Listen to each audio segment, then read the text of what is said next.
야고보서 1장 19절에서 21절까지의 말씀입니다. 야고보서 1장 19절에서 21절입니다. 잘 읽으셨으면 함께 한 목소리로 봉독합니다. 같이 읽습니다. 내 사랑하는 형제들아, 너희가 알지니 사람마다 듣기는 속히 하고 말하기는 더디하며 성내기도 더디하라. 사람이 성내는 것이 하나님의 의를 이루지 못함이라. 그러므로 모든 더러운 것과 넘치는 악을 내버리고 너희 영혼을 능히 구원할 바 마음에 심어진 말씀을 온유함으로 받으라. 아멘.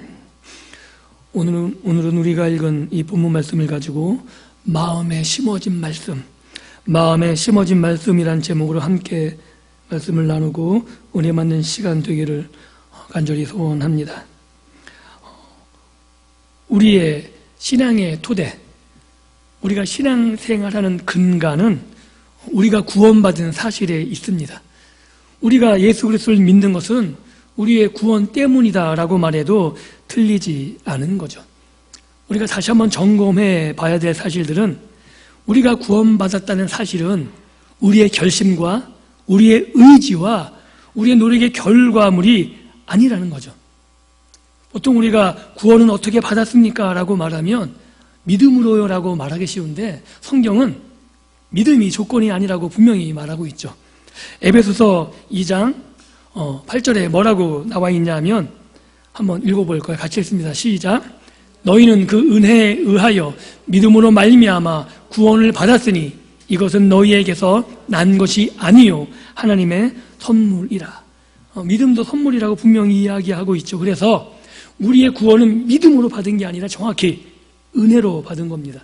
한번 따라해 보실까요? 구원은 은혜로 받은 것이다. 믿으십니까? 이게 하나님의 일하신 결과인 거죠. 우리의 구원을 위해서 그 아들 예수 그리스도를 이 땅에 보내셨고, 우리의 구원을 위해서 그 아들을 십자가에 못 박아 죽이셨고, 그 은혜를 우리에게 베풀기 위해서 그 아들 예수 그리스도에게서 은혜를 거두어 그 은혜를 우리에게 베푸신 분이 하나님이심을 믿을 수 있기를 주님의 이름으로 축복합니다. 이런 하나님의 구원의 행동으로 말미암아 우리가 구원을 받았고 하나님의 백성 되었고 하나님의 자녀가 되었다는 거죠. 이것을 야고보서 1장 18절에 이렇게 표현합니다. 같이 읽어볼까요? 시작. 그가 그 피조물 중에서 우리를 한 천 열매가 되게 하시고 자기의 뜻을 따라 진리의 말씀으로 우리를 낳으셨느니라. 하나님이 우리를 낳으셨다 그럽니다. 우리를 자기 백성, 자기 자녀 삼으신 건데, 이것을 야고보의 표현으로는 우리를 낳으셨다는 거예요. 무엇으로? 말씀으로요. 그리고 하나님의 백성된 구원받은 우리들은 이 말씀을 받을 때 그냥 알았습니다, 이해했습니다, 이게 아니고요.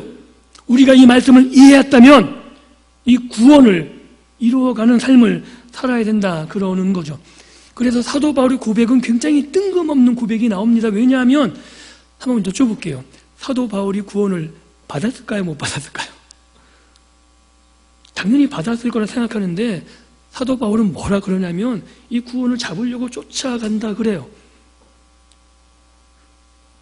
분명히 우리가 볼 땐 사도 바울이 구원을 못 받았을 리가 없잖아요. 그럼에도 불구하고 사도 바울은 내가 이미 구원을 이루었지만 하나님이 나에게 베푸신 이룬 구원의 사실들이 있고, 그 사실 믿음으로 내가 구원받았지만 이 구원받은 그것에 내가 안주하는 것이 아니라, 한 번 받았으면 끝나는 것이 아니라 영광된, 온전히 완성된 하나님의 나라에 들어갈 그 영화로 마치기 위해서 내가 구원을 이루기 위해서 내가 끝까지 달려간다라고 고백하고 있는 겁니다. 그것을 야고보서의 표현으로 빌린다면 구원을 이루어 가야 된다는 거죠. 이 부분에 성도의 책임이 있는 겁니다. 즉 구원은 성경 공부로, 성경을 많이 읽음으로, 어떤 깨달음을 통해서 이루어지는 것이 아니라 구원을 받은 그것이 내 삶에 드러나야 되는 것, 구원받은 백성으로서 마땅히 드러나야 되는 삶이 있다라고 신약성경 전체는 우리들에게 강조하고 있는 겁니다. 그래서 예수님께서도 그들을 열매로 그들을 알리라. 열매를 보면 안다는 거예요. 그것이 하나님의 백성의 삶인지 그들이 삶에서 나타나는 열매를 통해 확인할 수 있는 것, 구원받은 것은 그가 하나님의 백성이라는 것은 단지 그가 얼마나 교회를 열심히 나왔는지, 그가 얼마나 성경 공부를 많이 해서 얼마나 지식적으로 충만한지가 아니라 삶에서 하나님 백성다운 삶을 살고 있는지를 통해 드러나야 된다는 거죠. 그래서 이 구원받은 삶이 삶 속에 드러나야 하나님이 우리를 통해서 이루신 구원, 이것을 알고 있다는 것이 증명되는 것이다 라고 야고보 사도는 야고보서를 읽는 모든 독자들에게 권면하고 있는 겁니다. 그리고 오늘 읽은 본문이 그 내용인 거죠. 근본적인 변화는, 그래서 우리 성도가 구원받은 삶으로서 변화가 되어져야 되는데, 그 변화가 되어져서 내가 구원받았다는 것이 증명되고 삶 속에서 드러나져야 되는데, 그 근본적인 변화가 어디에서부터 시작되냐 하면, 따라해 보시죠. 말에서부터 시작된다는 거예요. 놀랍지 않습니까?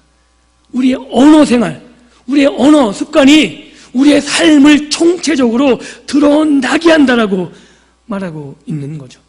그래서 19절에 보면 말은 듣는 것에서부터 시작하는 거예요. 그래서 야고보는 듣기는 속히 하고 말하기는 더디 하라라고 말하고 있는 거죠.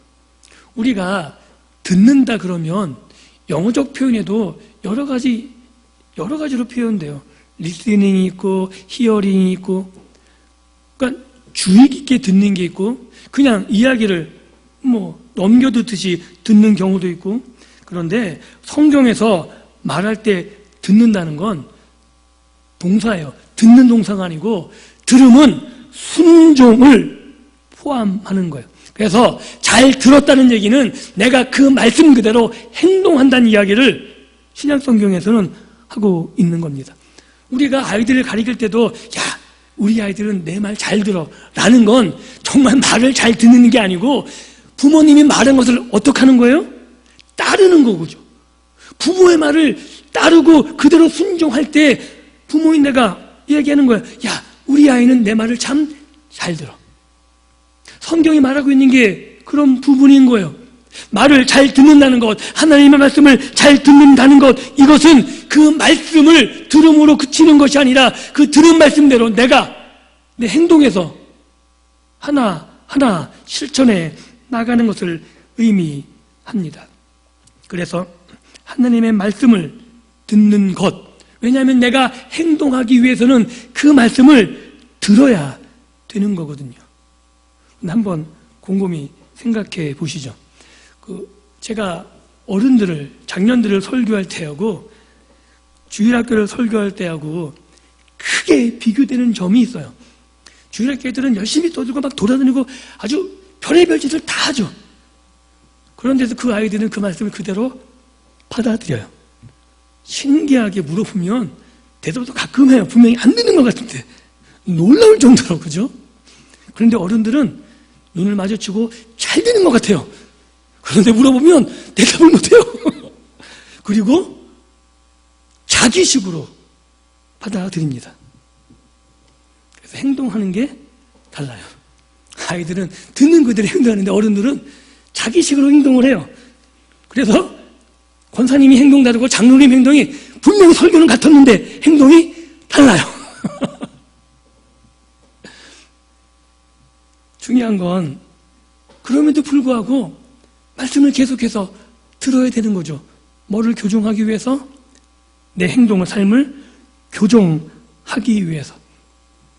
즉 내 마음대로 행동한다는 얘기는 그 말씀을 잘 듣지 않았다는 겁니다.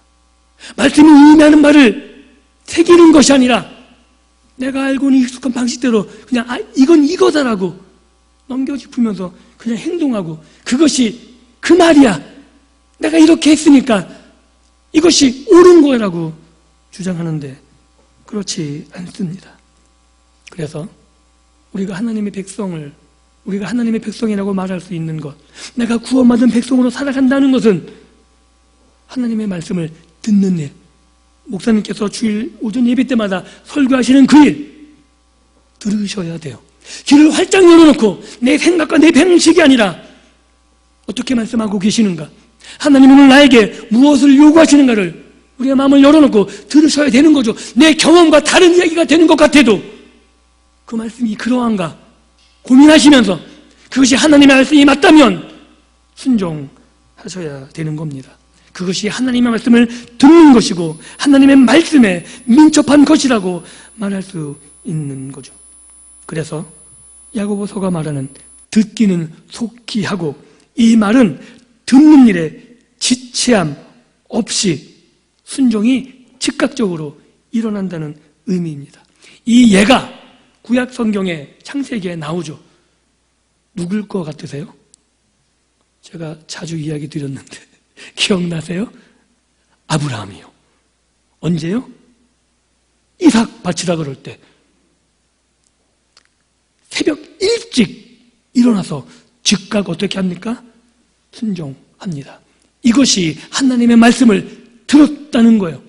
얼마나 번민이 되고 고민이 되겠어요. 자기의 사랑하는 아들 독자예요. 그것도 하나님이 약속해서 약속으로 주신 아들이에요. 그런데 번민 없이 의심 없이 하나님이 말씀하시자 그 말씀에 즉각 순종하는 것, 이것이 하나님의 말씀을 듣는 것이라고 성경은 이야기하는 겁니다. 그러셔야 된다는 거예요. 내가 배운 것에 반해도, 내 경험에 아니라고 생각되어져도 하나님이 말씀하시면 하나님이 어떤 의미가 있겠지, 하나님이 우리를 향한 계획이 있겠지 믿을 수 있기를 주님의 이름으로 축복합니다. 아브라함은 알았던 거거든요. 뭐를요? 하나님의 계획이, 하나님의 생각이 나오는 차원이 다르다는 것. 그래서 하나님이 향한 그 모든 것이 나를 위한 것, 나를 향한 계획 가운데 하나님이 선한 것을 주심을 조금도 의심하지 않았기에, 그리고 이삭을 향한 약속을 조금 더 의심하지 않았기에 아브라함은 즉각적인 순종으로 하나님의 말씀에 움직이는 겁니다. 이것이 우리에게 요구되는 하나님의 말씀을 듣는 것이고, 즉각적인 순종으로 나아갈 때 하나님이 우리를 향한 계획을 다시 한번 확인할 수 있게 될 것입니다. 이삭을 번제로 드리라는, 아브라함이 이삭을 번제로 드린 것, 이것은 하나님을 위한 게 아닌 거죠. 그걸 통해서 아브라함의 믿음이 온전함이 증명되지 않았습니까? 사랑하는 성도 여러분, 하나님이 우리를 향한 계획들, 하나님이 우리에게 요구하신 모든 것이 하나님을 위한 것이 아니라, 우리를 도구로 부리는 그런 것이 아니라 우리를 완전케 하기 위해서, 우리의 믿음을 온전케 하기 위해서 하나님이 이끌어가고 계시는 우리를 향한 계획이고 우리를 향한 말씀이심을 믿어야 될 줄을 믿습니다. 이것이 우리가 그 말씀에 온전히 순종하는 비례라고 말하는 거죠. 그리고 야고보 사도는 계속해서 이야기합니다. 말하기는 더디하며. 그죠? 이건 제가 가장 못하는 거예요.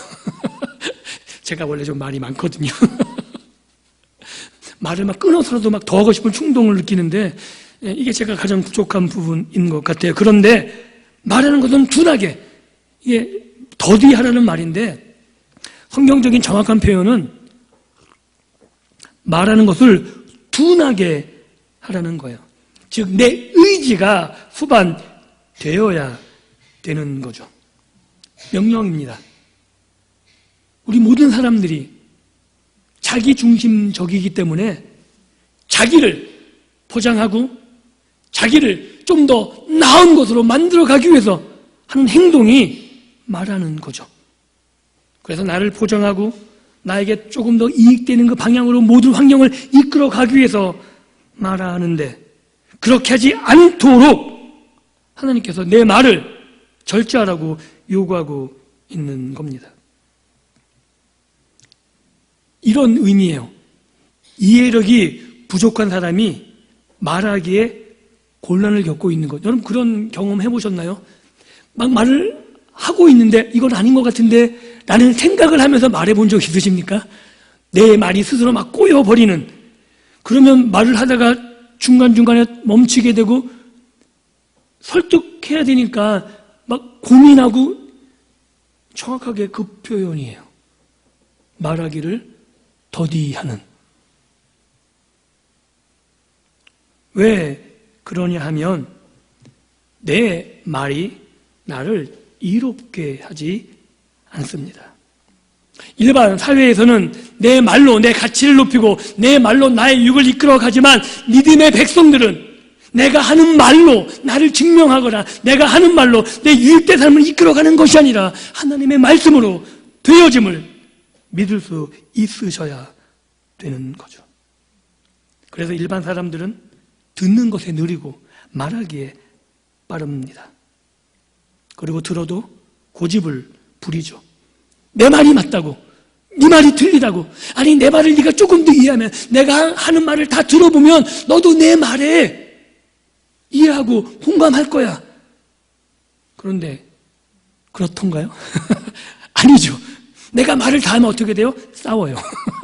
서로 맞다고 싸우는 거죠. 왜냐하면 서로 들을 준비가 안 돼 있고 서로 양보할 생각이 전혀 없습니다. 왜? 자기의 이익이 충돌하거든요. 그래서 사회에서는 말을 양보하지 않고 들을 준비가 하나도 되어 있지 않으며 끝까지 내가 말할 것을 고집하게 되는 겁니다. 그래서 내 말을 조금 더 강조하고 확증하기 위해서 어떻게 해요? 말을 가로채고 중단시키고 상대방이 말을 못하게 하고, 그래서 결국 어디까지 가요? 싸움까지 가는 거죠. 아무것도, 여러분 곰곰이 생각해 보세요. 큰일 갖고 안 싸워요. 그런데 말 갖고 싸울 때가 많죠. 그리고 감정이 상해서 니까짓 게 이렇게 나가는 거거든요. 그런데 우리는 말에 조심해야 되는 사람들입니다. 이거 하나만 알면 돼요. 내 말이 나를 증명하지 않습니다.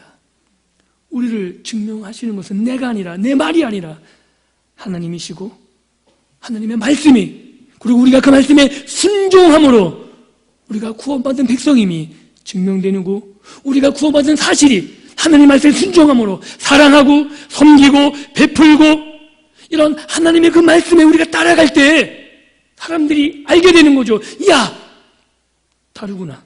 정말 하나님의 자녀는, 하나님의 사람은 정말 다른 삶을 사는구나라고 고백하고 인정하게 되는 겁니다. 그리고 야고보 사도가 이렇게 말에 대해서, 듣는 것과 말을 강조하는 이유는 흩어진 교회 공동체가 이 문제 갖고 굉장히 시끄러웠기 때문에 그렇습니다. 초대교회, 이 당시에는 신약 성경이 정립되지도 않았던 시기, 수많은 이단들이 날뛰었고 로마의 핍박 때문에 언제 배교될지 모르는 상황, 그런 상황 가운데에서 잘못된 길로 나가는 게 쉬워서 서로 정죄하고 비난하기 쉬운 그 상황에 놓였던 상태입니다.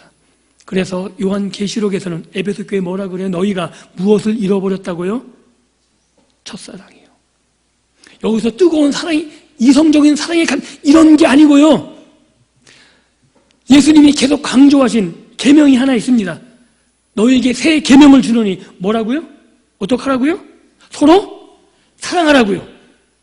첫사랑을 잃어버렸다는 얘기는 뭐냐면, 예수님이 우리에게 말씀하신 새 계명, 서로 사랑해야 되는데 정죄하고 비난하기 바빴다고요. 그런데 이게 잘못된 행동은 아니에요. 왜냐하면 이단을 걸러내야 되고 사이비를 걸러내야 되고 들어온 잘못된 사상들, 그리고 배교자들을 걸러내기 때문에 분별할 필요는 있었어요. 그런데 그런 분별 때문에 뭐가 식어져 갔냐 하면 사랑이 식어져 가는 거죠. 그래서 정작이 바쁘고 그것 때문에 교회가 분열되고 앞으로 다툼 가운데 넘어가는 것. 그래서 예수님이 다시 말씀하시죠. 너희가 잘하곤 잘한 거다. 그거 굉장히 유익한 일이었다. 그런데 너희가 그것 때문에 무엇을 잃어가고 있다고요? 사랑을 잃어가고 있다고요. 서로 사랑해야 되고 서로 보듬고 용서하면 돌이켜 주어야 되는데 그 모든 것들이 이루어져 버린 삶을 살아가는 그 상황이 야고보서에 나온 흩어진 교회의 상황이었습니다. 서로 격앙되고 잘못해서 서로 고린도 같은 경우는 서로 법정에 사회 법정에 고소하고 이런 일이 비일비재했습니다. 그래서 사도 바울은 뭐라 그래요? 너희가 다투고 분쟁했기 때문에 하나님의 이름까지 욕되게 한다라고 말하고 있는 거죠. 너희가 손해보면 안 되냐?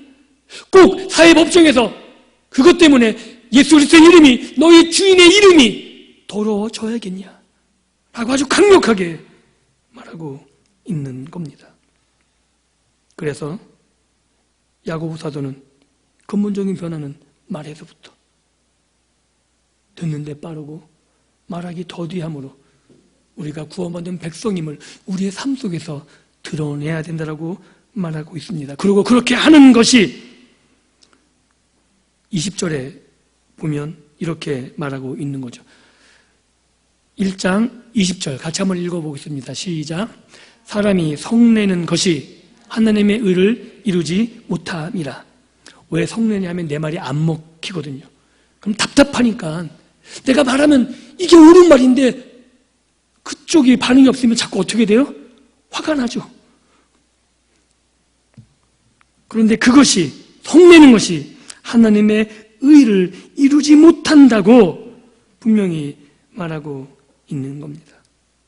그래서 우리가 듣는 것을 빨리 하고 말하는 것이 더디되는 것 아무것도 아닌 것 같은데 바로 이 일이 하나님의 의를 이루는 것이라고 말하고 있는 거죠. 성경에 하나님의 의가 자주 나옵니다. 우리가 하나님의 의를 말할 때 계속해서 이야기 드리지만 하나님의 의는 옳고 그른 것을 따지기 위한, 즉 너는 의가 없으니까 범죄자, 이것을 말하는 게 아니에요. 우리가 구원을 얘기했을 때도 구원받은 백성, 하나님의 백성으로 우리가 증거를 삶으로 나타내야 된다고 말씀드렸는데 하나님의 의도 동일한 거예요. 하나님의 의는 내가 의롭다가 아니고 내가 하나님과 관계를 맺고 있다는 표현입니다. 이렇게 이야기하면 될 것 같아요. 부모와 자녀 사이에, 그 자녀가 학교에서는 어떻게 했는지 모르겠지만 그 자녀가 부모의 말을 잘 듣고 듣기에 속히 해서 민첩하게 행동한다면 그 자녀는 의로운 거예요. 자기가 맡은 바 직임 역할을 잘 감당하고 있는 것, 이것이 의롭다고 말하는 거죠. 즉 하나님 백성다움, 하나님의 백성답다, 그렇게 표현할 수 있으면 그 사람은 하나님 앞에서 의로운 겁니다. 그런데 야고보 사도는 그 의로움이, 하나님의 백성다움이 어디에서부터 출발하냐 하면 듣는 것은 속히 하는 것, 그 말씀을 들으면 내가 가타부타 따지지 않고 내가 결정하는 것이 아니라 하나님이 말씀하셨기 때문에 그 말씀 그대로 순종하는 것, 빨리 실천해 나가는 것, 이것이 하나님의 백성다움. 그래서 이것이 하나님의 의를 이루는 것이라고 분명히 말씀하고 있는 거죠. 그리고 그것이 18절에 있는 말씀처럼 진리의 말씀으로 우리를 낳으신 하나님의 뜻대로 우리가 살아가는 삶이라고 야고보 사도는 분명히 이 야고보서를 읽는 모든 독자들에게 말하고 있는 겁니다. 그렇다면 그 반대가 있는 거죠. 성내는 것, 이것은 하나님의 의를 이루지 못하는 것이고 하나님의 자녀답지 못하다는 거예요. 왜냐하면 성경에서 아들 그러면 어떤 개념을 갖고 있어야 하냐면 아들은 누구와 같다라는 거예요? 아버지와 같다는 거예요. 그래서 아버지를 이어서 모든 것을 하는 사람을 아들이라 그래요. 그래서 상속자, 기업을 이을 자, 이게 아들의 의미예요. 신약성경 시대 아들은 아버지의 위치, 아버지의 가문의 지위, 아버지가 가진 모든 것을 상속하는 거예요. 그래서 그 아들을 보면 누구를 볼 수 있냐면 아버지를 보는 겁니다. 즉 야고보 사도가 뭘 말하냐면 내가 하나님의 자녀답게 행동해야 나를 통해 누구를 보이는 겁니까? 아버지 되시는 하나님을 보이는 거예요. 한번 옆에 계신 분들을 바라보시죠. 인사하지 마시고 제가 말하는 대로 따라해 보십시오. 당신을 보니 하나님을 보는 것 같습니다. 이 말씀을 들으셔야 된다는 거예요. 하실 수 있으십니까? 고개 흔들지 마시고요. 하셔야 돼요. 그리고 여러분 혼자에게 하나님의 명령하시는 것이 아니라 예수님이 함께 하신다 그랬잖아요. 우리 안에 성령을 두셔서 우리 마음껏 사는 게 아니라 하나님이 친히 우리를 성령의 전으로 우리를 하나님과 같이 이끌어 가시고 만들어 가시겠다고 약속하셨잖아요. 그렇기 때문에 끊임없이 그 일을 해내셔야 됩니다. 그래서 사람이 경노하는 그것은 하나님의 의를 이루는데 방해가 되는 것이고 내가 아버지답지 않은 행동을 하는 것이고 그렇기 때문에 우리는 내 화를, 분노를 다스릴 수 있어야 되는 거죠. 어떻게 다스리실래요?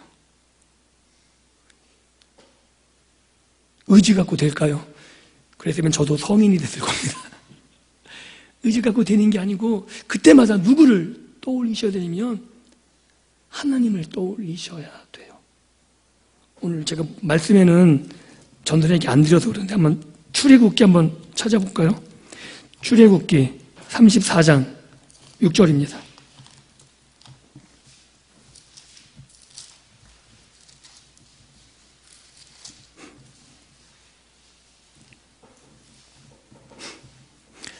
출애굽기 34장 같이 읽습니다. 시작.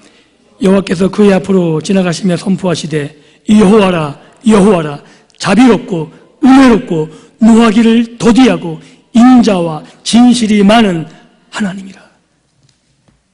우리 아버지 되신 하나님 이런 분입니다. 여호와라 여호와라 자비롭고 은혜롭고 노하기를 더디하고 인자와 진실이 많은 하나님. 그 하나님의 인자하심, 그 하나님의 은혜 때문에 우리가 구원받았음을 기억하십시오. 내가 구원받을 만해서가 아니라 내가 의로운 행동을 해서가 아니라 하나님이 인자하셨기 때문에 하나님이 은혜로우셨기 때문에 하나님의 자비와 긍휼이 무궁하셨기 때문에 그 아들을 우리를 위해서 십자가에 죽이셨고 그 놀라운 구원의 행위로 말미암아 오늘 우리가 구원받는 그 사실을 기억한다면 우리는 우리의 분노를 다스릴 수 있게 되는 겁니다. 그리고 우리가 쉽게 분노하는 이유를 알게 된다면 우리가 조금 더 하나님의 성품에 다다를 수 있는 거죠. 여러분 혹시 의분 아십니까? 의분이 뭐죠? 보통 이제 의로운 분노, 거룩한 분노. 예수님이 분노하셨던 게 의분인 거죠, 그죠? 하나님의 성전을 망가뜨리고 있으니까 도적과 강대 굴을 만드니까 화가 나는 거죠. 하나님 대신 예수님이 못 견디는 겁니다. 그런 분노 내보신 적 있으십니까? 보통 우리의 분노는 어떤 거죠? 내 감정이 상했을 때, 내 이익이 침해받았을 때 아닌가요? 우리가 쉽게 분노하고 경노하는 이유는 예수님과는 차원이 다른 것 같습니다. 우리의 정욕, 우리의 탐욕에 눈이 멀면 조급하고 사나워지는 거죠. 조금이라도 내 이익이 침해가 되면 견딜 수 없는 겁니다. 그리고 교만하면 누가 나를 조금이라도 낮추는 것을 감당하기 어려운 거죠. 그래서 남에게는 엄격하고 자기에게 관대해요. 요새 우리나라 뉴스 보면 과간이에요. 세계 뉴스 보면 정말 과간이에요. 이런 악당들, 이런 도둑놈들이 없어요. 지가 잘못하는 건 괜찮고 남이 잘못하면 난리가 나요. 그런데 그것이 그들만의 논리일까요? 우리는 안 그럴까요? 그런데 성경은 분명히 말하고 있는 거죠. 엄격하기는 누구에게 해야 된다고요? 나에게요. 관대하기는 누구에게? 남에게. 누가 그러셨던 것처럼? 하나님이 그러셨던 것처럼. 그래서 우리가 그런 모든 악습들을 벗어버려야 된다 그럽니다. 21절에 그러므로 모든 더러운 것과 넘치는 악을 내버리고 너희 영혼을 능히 구원할 바 마음에 심어진 말씀을 온유함으로 받으라. 여기서 악을 내버리라 그랬는데 정확한 의미는 악을 벗어버린다는 거예요. 왜 벗어버리냐면 새로 입을 게 있다는 거죠. 만약에 벗어버렸는데 입을 게 없어요. 그럼 어떻게 돼요? 벌거벗은 거잖아요. 정말 쪽팔린 거거든요. 우리가 마음껏 벗어버렸는데 입을 게 없다면 다시 주워 입어야 돼요. 그 옛날 거라도. 그런데 야고보 사도는 분명히 아닌 거죠. 벗어버리라 그래요. 왜냐하면 너에게 준비된 새로운 옷이 있다는 겁니다. 우리가 입고 우리가 생활해야 될 새로운 그 옷이 있기 때문에 과감히 벗어버려도 된다라고 말하고 있는 거죠. 아담이 하나님의 영광을 잃어버리고 자기 스스로 만든 무화과 나무 잎 그런 허접한 옷이 아니라 하나님이 친히 지어주신 가죽옷처럼 우리의 죄로 두른 그 옷을 벗어버리고 예수님의 피로 두른 구속의 옷을 입어서 하나님 앞에 새로워 나가야 되는 것처럼 우리를 향해 예비된 새 옷이 있다라고 야고보 사도는 분명하게 말하고 있는 겁니다. 그래서 새로운 옷을 입기 위해서 이 더러운 것, 넘치는 악, 이 모든 것들을 털어 버려야 된다라고 말하고 있는 거죠. 그리고 새롭게 주어진 그 옷이 뭐냐면 21절에 이렇게 기록합니다. 마음에 심어진 말씀. 이것이 우리가 입어야 될 옷입니다. 그리고 이것은 18절에 말한 것처럼 진리의 말씀으로 우리를 낳으셨다는 이 말씀을 한 번 더 강조하고 있는 표현이죠. 다시 한번 묻겠습니다. 하나님 자녀답게 여러분을 보면 하나님을 보는 것 같은 삶을 사실 수 있으십니까? 흔들지 마시려니까요. 절 보시고 한번 고개를 끄덕거려 보십시오. 시작. 자신 있게 보시라니까요. 다시 한번 제가 부르는 고개 자신 있게 끄덕거려 주세요. 하나님 말씀대로 사실 수 있으십니까? 아니 왜 못 끄덕거리세요? 안 하시겠다는 저항하시는 거예요. 근데 우린 자꾸 착각하는 게 뭐냐면 내가 하려니까 그러는 거예요. 나는 못할 것 같거든요. 그러니까 자신이 없는데 성경은 그런 게 아닙니다.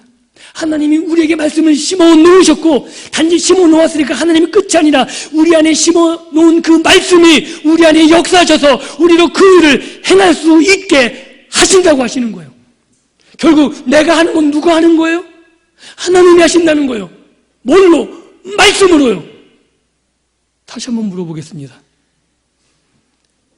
하나님이 하시는 것처럼 하나님이 일하시는 것처럼 그렇게 사실 수 있으십니까? 자신이 없어요.